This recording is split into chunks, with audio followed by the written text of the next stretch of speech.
Hello, everyone. So, my paper is going to be about the Las Vegas price fixing algorithm story.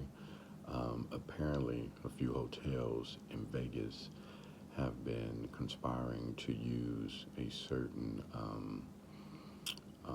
want to say, almost like an app of some sort, to a software app of some sort to manipulate the pricing for their hotels so they're not really competing against each other. They're kind of working together and keeping the hotel prices at a high cost when there are certain events going on like March Madness or football or certain conventions. So yeah, the story that I wrote about and discussing and giving you guys information about is about that.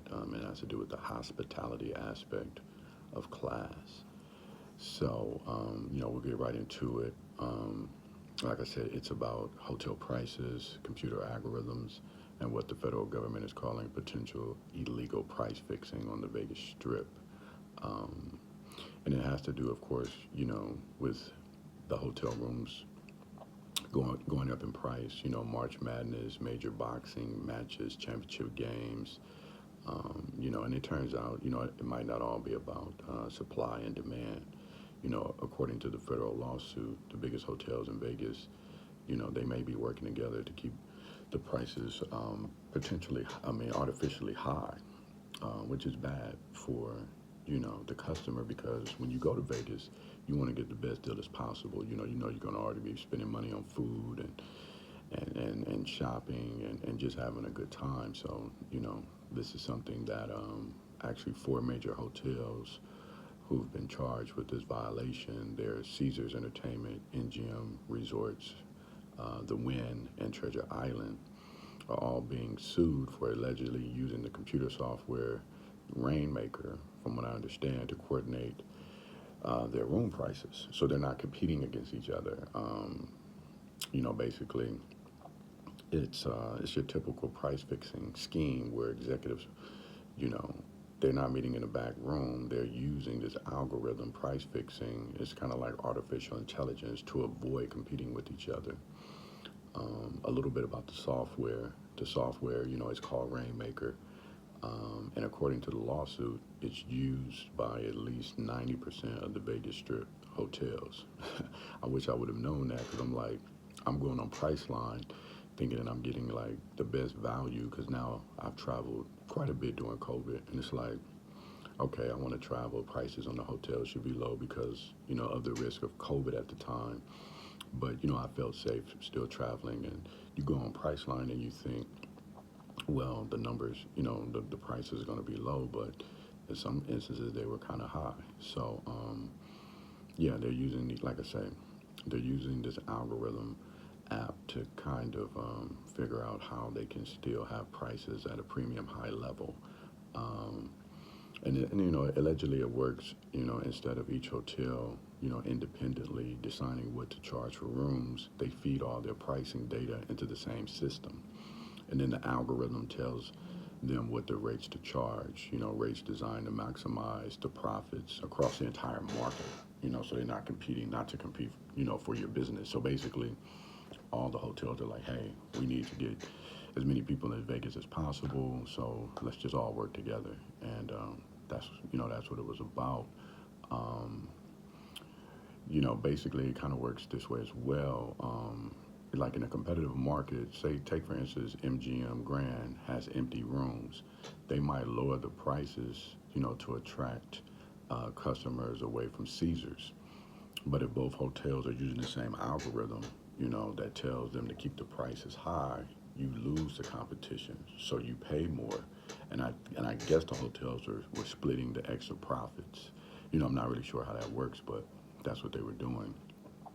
Um, the case was initially dismissed by the federal judge who said there wasn't enough evidence, but in 2000, October of 2004, the U.S. Department of Justice, they stepped in to support the hotel customers, and the Department of Justice, they found a brief saying that the case could set a major precedent of how companies use algorithms to set prices across all industries. So that could be a huge problem.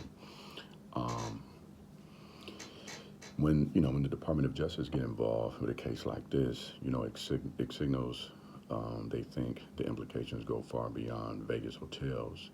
Um, they're concerned about future companies can use artificial intelligence (AI) to coordinate pricing without having to meet or communicate, directly, as they say. So yeah, this is pretty interesting. Most legal experts that represent a frontier in antitrust law, unlike old-fashioned price fixing where we have recordings of executives conspiring. These algorithms, processing the data faster than humans could set the trend, set the market trend, and it's almost like it goes underneath the table. And I'm still trying to pick up on how they're doing that. I'm just trying to study it. This is new to me because I just learned all this. So yeah, and with Vegas having all these new sports venues, they have Allegiant Stadium where the Raiders are. They have T-Mobile Arena as basketball most of the time. And they're hosting a lot of NFL games and championship boxing. It could seem like overcharging the fans is going to be a big deal. As far as individual fans coming to support their teams or coming to a boxing match, they just can't afford to stay in the hotel. You know what I mean? So that definitely raises a concern. So the court filings, they're arguing, the revenue management software is a standard throughout the hospitality industry, and it helps, the hotels operate efficiently. But, they say that they have, to compete vigorously with the customers, and multiple factors: increased demand, limited supply, higher operating costs, drive room rates during major events. That's what they're claiming. That's what they're claiming. But, as we know, and as they're finding out, they're using this app. So, um, most of the legal experts and everyone involved, they pretty much are saying they're going to be like three different outcomes that happen basically with this. The best case for consumers, hotels might settle and agree to more transparent pricing. And we know about more transparent pricing because every time you go to Vegas, you can find a room for like $25 a night, but then boom, they put down that resort fee, which is like $45 a night. So then you're almost paying like $80 for the room, and you're actually in your head thinking, oh, I'm gonna pay 25. But we all know about those, and they might even do away with those resort fees. But it might be something they're gonna reduce the rates by 10 to 15%. The worst case scenario could involve years of litigation and heavy government regulation that might stifle innovation in hospitality technology. And most likely, we'll see compromise requiring the hotels to disclose more about the pricing methods without fundamentally charging how they do business. Because like I said, those hidden fees, we always know about the resort fees, and that's always an issue. And I don't even think the Sahara is getting rid of resort fees to get more and more people to stay at their hotel, because Vegas is kind of down right now from what we hear. They're closing down a lot of the day parties. A lot of the clubs won't be having day parties that much. And I don't even hear Dre's, which one of the most popular clubs, they might even be shutting down. So yeah, it's a pretty big story that I really didn't know about, but yeah, it affected me, like I say, to an extent, because I was always traveling to Vegas for business, but I was like, I had to really pick and choose and figure out, um, you know, where was I going to stay, what was going to be best for my value, and things of that nature.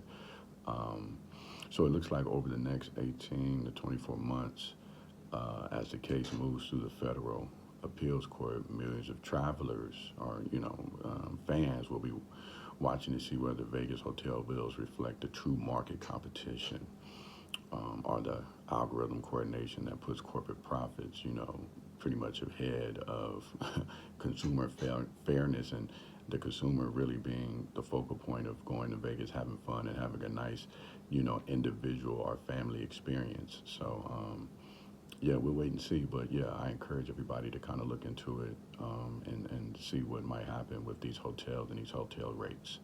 All right, that's my time. Thank you.